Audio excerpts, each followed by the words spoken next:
Assalamualaikum warahmatullahi wabarakatuh. Selamat pagi anak-anak. Semoga hari ini kita dalam keadaan sehat dan semangat hari ini.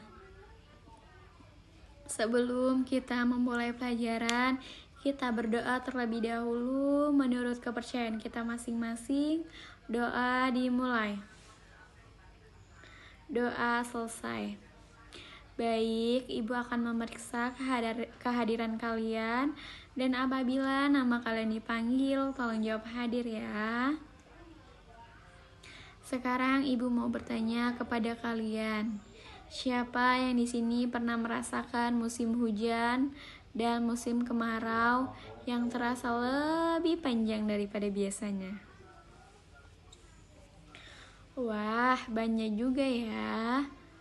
Kira-kira itu terjadi karena apa ya? Apa yang kalian ketahui tentang perubahan iklim? Apa itu perubahan iklim? Ada yang tahu? Oke, perubahan iklim adalah perubahan pola cuaca atau suhu rata-rata bumi dalam jangka waktu yang panjang. Bayangkan, bumi itu seperti tubuh kita. Nah, apabila tubuh kita terus-menerus merasakan demam, suhu tubuh kita panas, nah, maka organ yang ada di dalam tubuh kita itu akan terganggu. Nah, itu sama halnya seperti bumi. Apabila cuaca panas terus-menerus, maka kita akan mengalami kekeringan.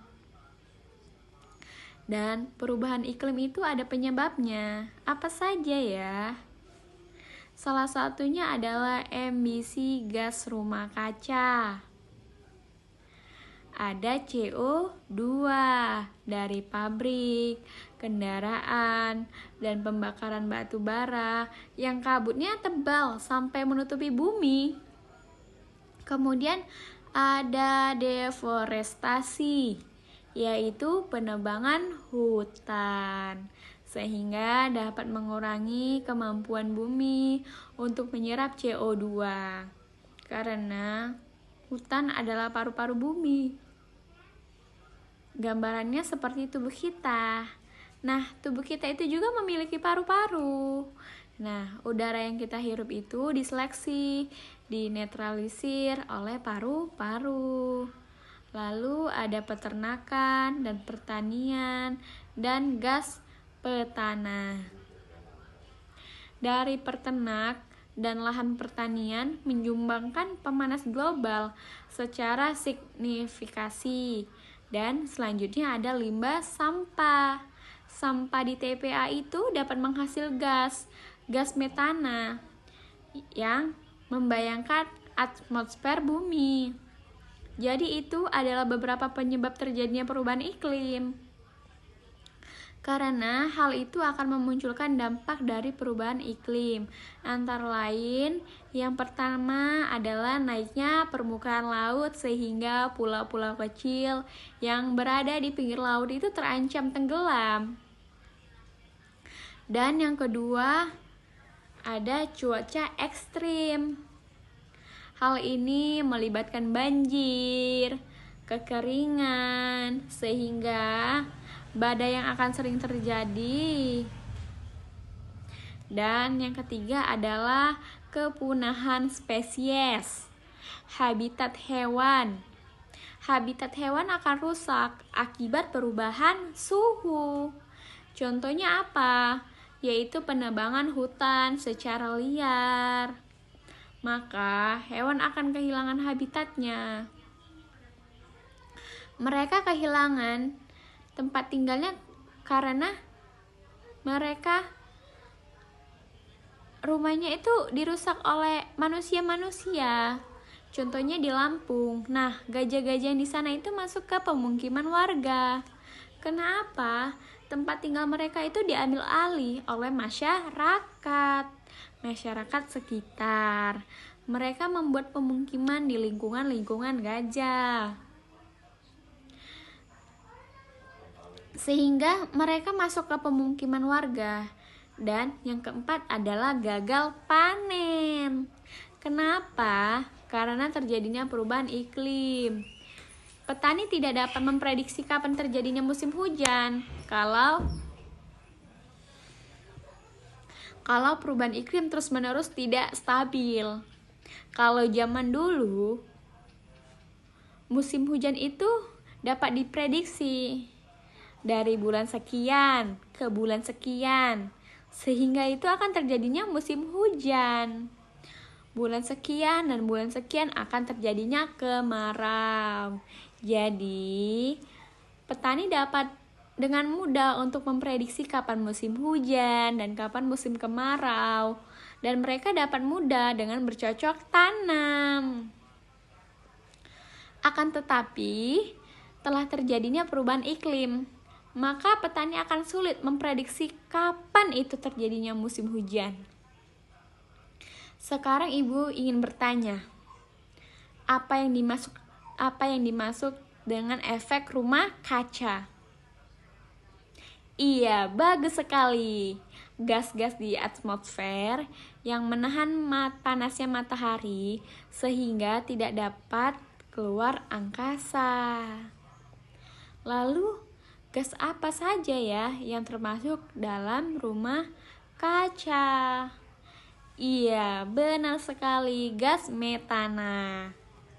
Kemudian CO2, dan kedua gas ini dapat merusak lapisan bumi, lapisan-lapisan yang melindungi bumi.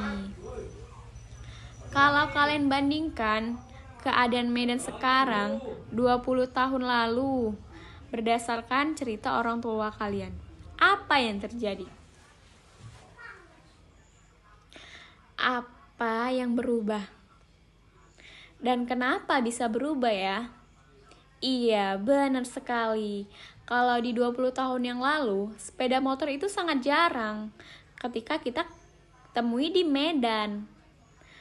Kebanyakan masyarakat sekitar itu menggunakan sepeda atau bahkan berjalan. Sehingga gas-gas yang keluar dari sepeda motor itu sangat minim. Kalau begitu, apa hubungannya dengan bertambahnya kendaraan motor dengan perubahan suhu yang kalian rasakan? Iya, benar sekali. Gas atau penguapan yang ada di sepeda motor itu menyebabkan pemanasan global secara signifikan. Sekarang perhatikan layar. Ibu akan menampilkan beberapa gambar dan video pendek tentang perubahan iklim. Amati gambar dan video tersebut dengan baik.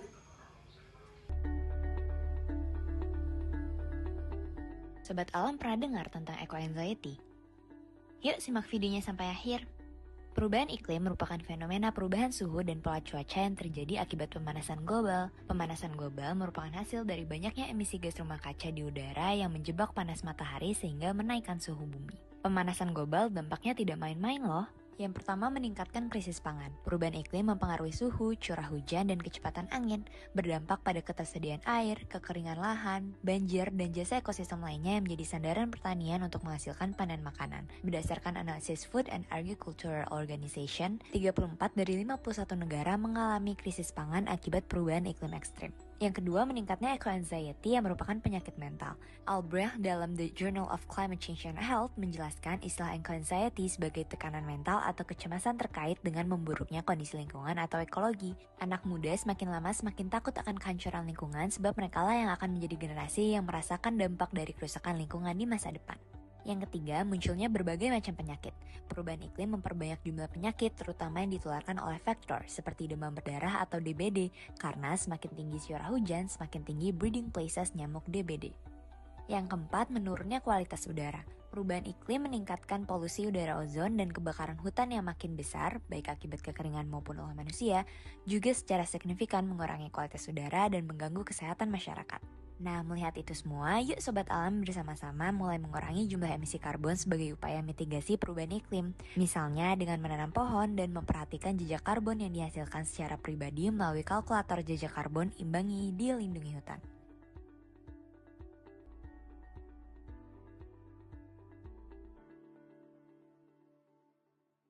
Nah, setelah melihat tadi, sekarang Ibu punya satu pertanyaan besar untuk kalian semua. Apa itu bagian perubahan iklim dan pengaruh kehidupan kita akan yang dapat kita lakukan dan kita mengatasinya? Ada yang bisa menjawab? Oke, silakan. Iya, benar sekali. Kita harus menjaga lingkungan kita, yaitu dengan apa tadi? Tidak menebang pohon. Tidak menebang pohon sembarangan, mengurangi berkendara dengan seperti apa, Bu? Yaitu berjalan kaki. Apabila jaraknya yang kita tempuh itu dekat, tidak perlu menggunakan sepeda motor. Kemudian apa? Mengurangi rumah kaca. Karena banyak yang kita temui sekarang perkantoran ataupun perumahan itu banyak menggunakan dinding kaca. Sehingga itu dapat mengakibatkan fatal melindungi bumi. Jadi itu adalah beberapa rangkaian kita untuk menjaga bumi agar tetap sehat dan terhindar dari perubahan iklim. Oke, sekarang waktunya kita membagi kelompok untuk mengerjakan tugas. Nah, satu kelompok akan Ibu bagi menjadi 5 atau 4 orang. Dan sekarang Ibu akan membaginya. Oke, sudah dapat semua kelompoknya dan atur tempat duduknya dengan nyaman agar kalian dapat berdiskusi dengan baik. Nah, tugasnya adalah setiap kelompok membuat proyek mini. Ada 3 pilihan. Yang pertama yaitu membuat poster edukasi tentang perubahan iklim. Dan yang kedua, membuat slogan atau template. Dan yang ketiga, membuat blocklet sederhana berisi dampak dan solusi perubahan iklim. Untuk membantu kalian, tuliskan rencana kerja singkat seperti nama proyek yang kalian pilih, siapa yang mengerjakan bagian apa, dan bahan atau sumber yang akan kalian gunakan. Nah, setiap kelompok itu akan Ibu bagi dengan LKPD. Nanti kalian akan mengisi LKPD ini berdasarkan yang kalian diskusikan. Karena jam pelajaran kita habis, mengerjakan kelompok ini boleh dikerjakan di rumah. Dan besoknya ada jam mata pelajaran kita. Pekerjaan tugas kelompok itu tadi harus sudah selesai ya. Baik, karena waktu sudah habis, siapa yang di sini ingin menyampaikan kesannya tentang pelajaran hari ini? Bagus. Jadi hari ini kita sudah mempelajari tentang perubahan iklim, yang mana itu membutuhkan solusi nyata agar menyelamatkan bumi kita. Sebelum pulang, mari kita berdoa bersama-sama. Doa dimulai. Doa selesai. Assalamualaikum warahmatullahi wabarakatuh.